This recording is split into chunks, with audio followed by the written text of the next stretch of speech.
लोग कैसे हो। मेरे यूट्यूब चैनल में स्वागत है। ऐसे सर्वे रूम है।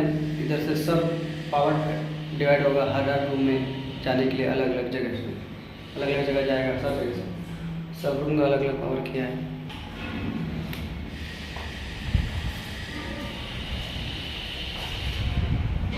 ये ऑफिस बनेगा, कॉन्फ्रेंस रूम है।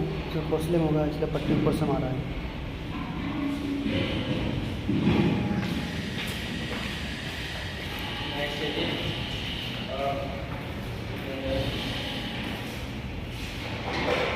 बड़े प्रश्न होगा। ये इंजीनियर रूम है, कंपनी का ऑफिस बन रहा है। सब अलग अलग जगह है।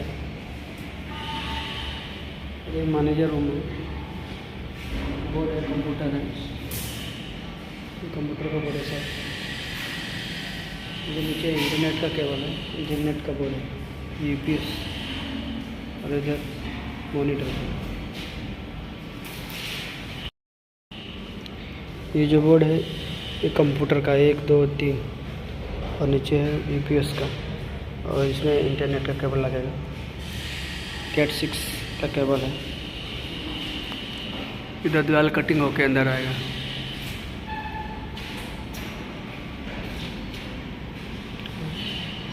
सुपर गैस है, कंपनी है।